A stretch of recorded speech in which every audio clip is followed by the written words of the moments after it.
전체 주제를 제가 임무라고 잡았어요. 임무. 임무는 우리 각자가 살아있는 동안 발견해야 될 인생의 목적 같은 거. 임무는 주어지는 것이 아니라 내가 발굴해내야 돼.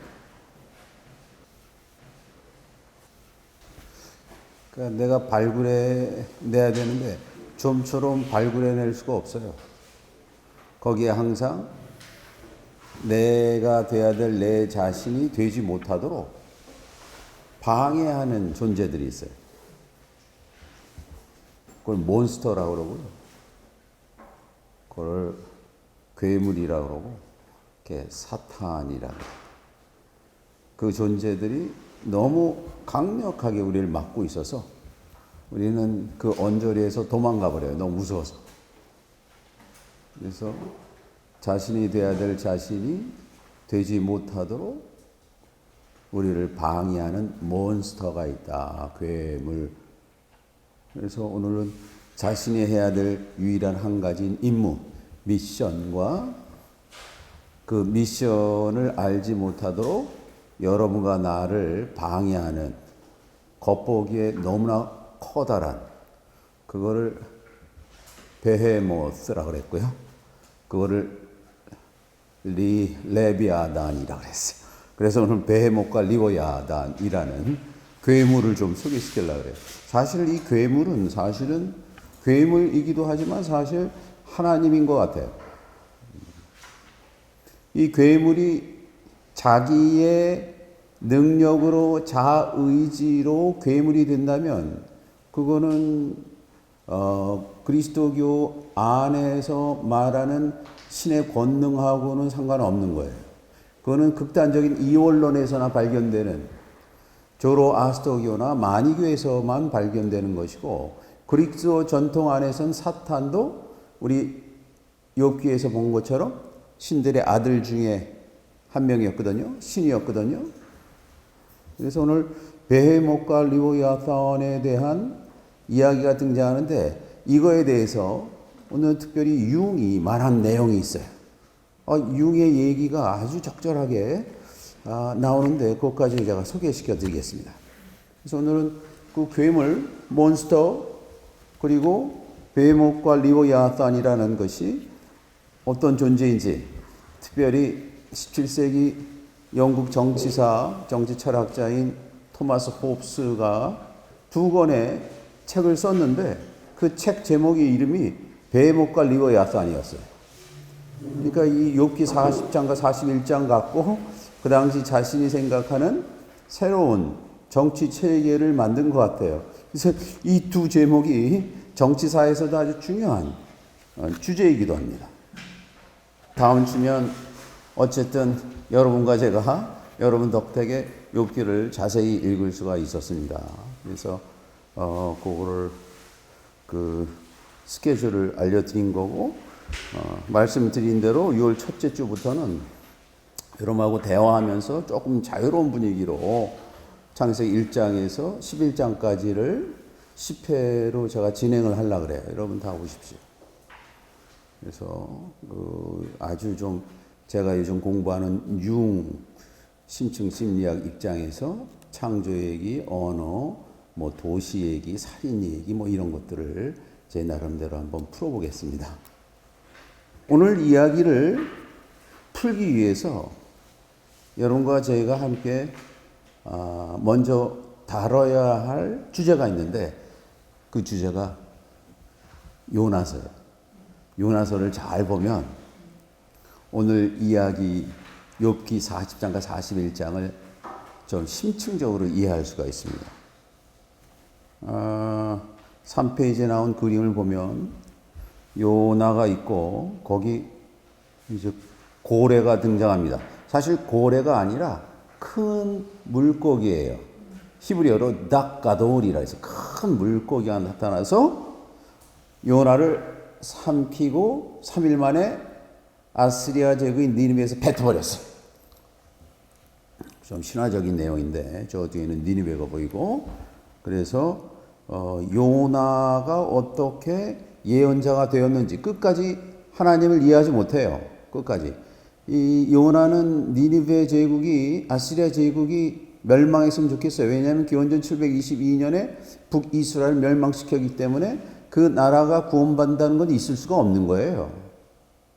그래서 왜 하나님이 이스라엘, 북이스라엘을 멸망시킨 아시리아 제국을 구원할 계획이 있느냐? 이건 말도 안 된다 그랬어요.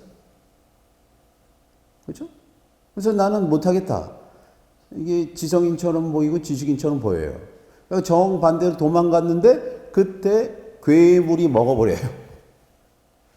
그리고 다시 아시리아 제국으로 뱉어버려요. 그래서 요나라는 아주 순진한 예언자하고 하나님의 생각은 전혀 달라요. 오늘 욥이 그걸 깨닫습니다.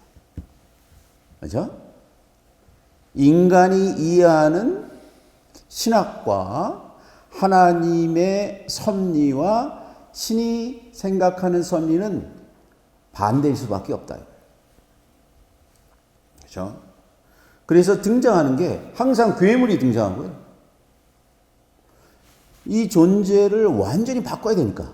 그리고 등장하는 것이 바다하고 강이 등장을 해요. 그래서 오늘 물이 많이 등장합니다. 그래서 바다 괴물들이 등장을 해요.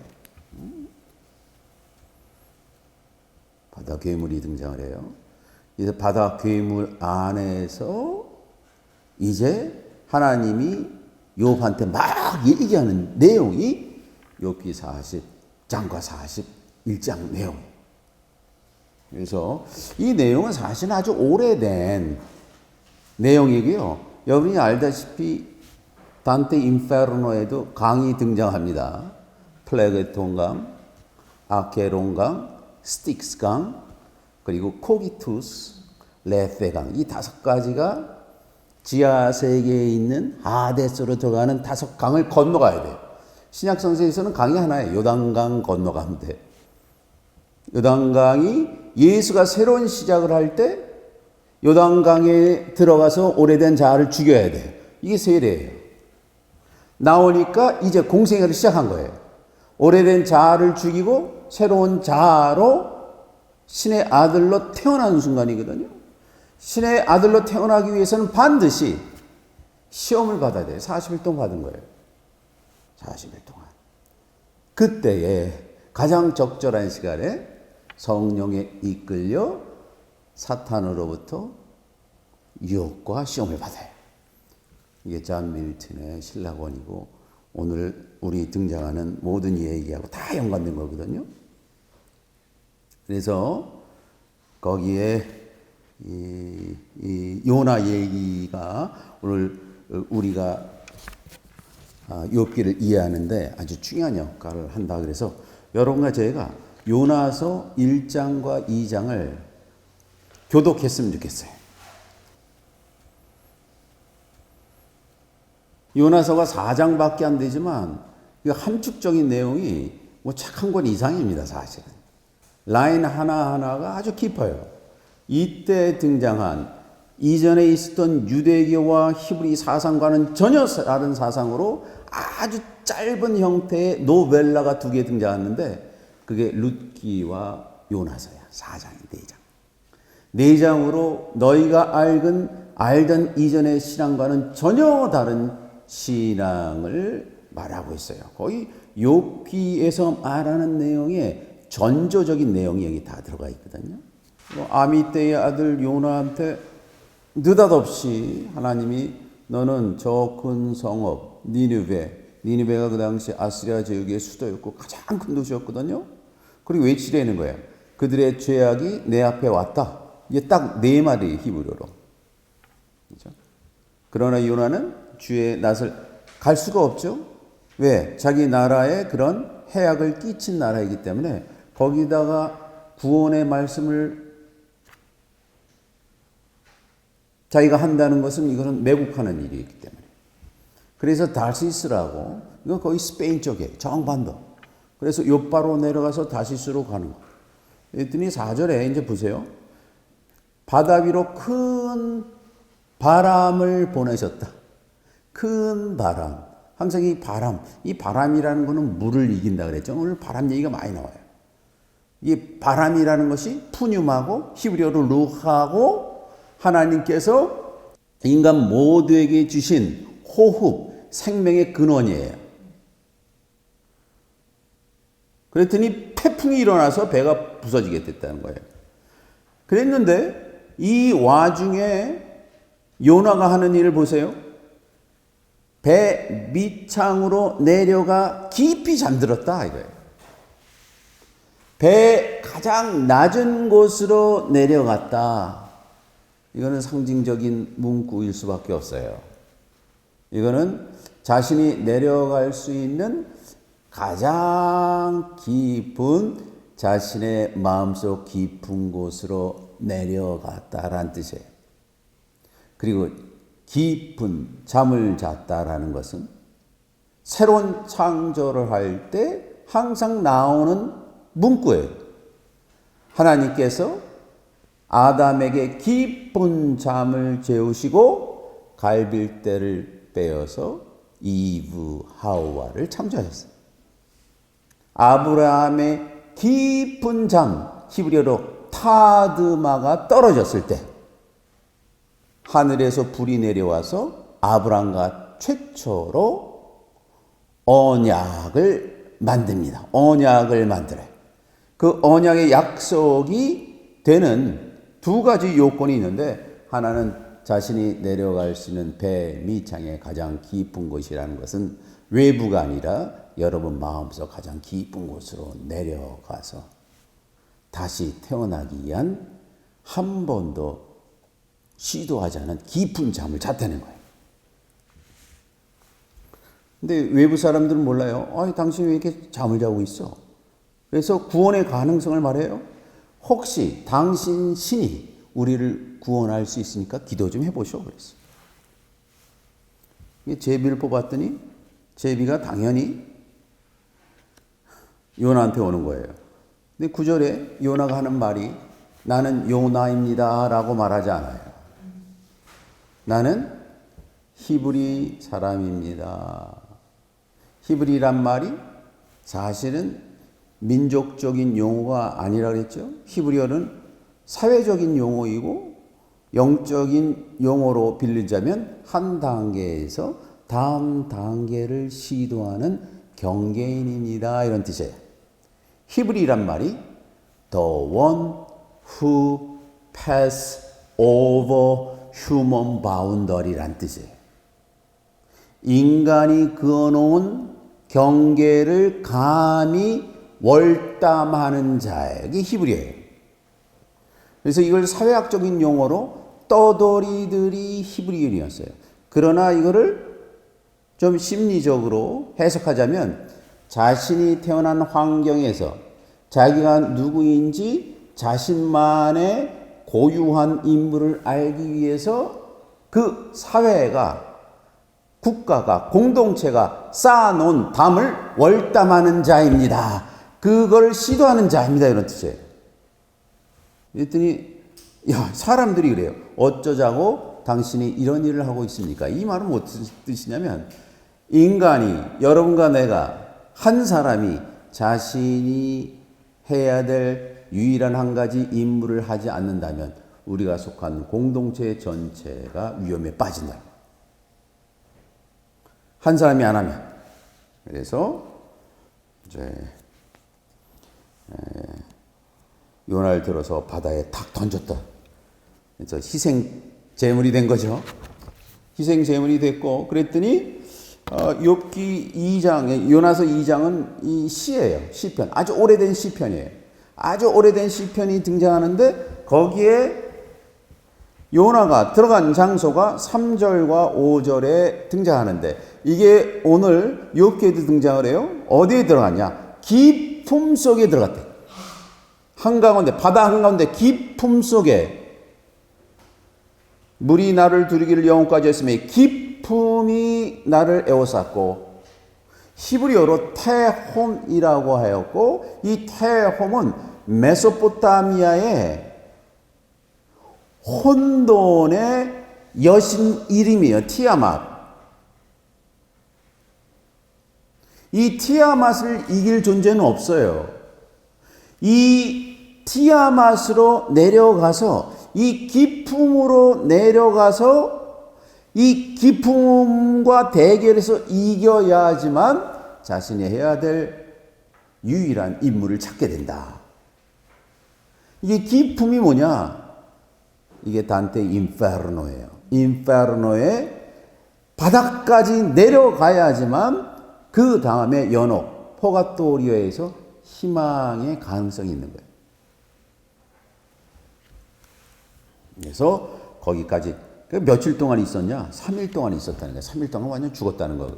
예수 그리스도도 깊은 곳으로 하계로 3일 동안 내려가셨기 때문에 부활한 거예요.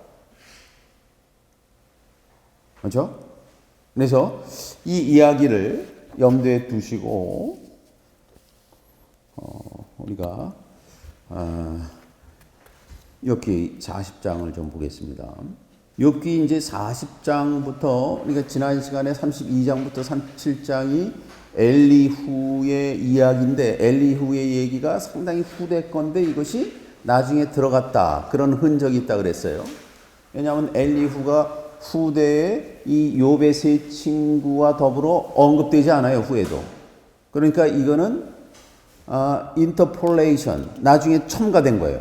마찬가지로 이 40장부터 42장까지 좀 마지막 편집 단계에 좀 문제가 좀 있었던 것 같아요. 그래서 그 예가 이런 겁니다. 그러니까 40장 3절과 5절에서 뭐라 그러냐면 5절에 욥이 나는 말을 이미 많이 했기 때문에 더 할 말이 없습니다 라고 말했는데 42장 2절과 6절에서 또 말해요.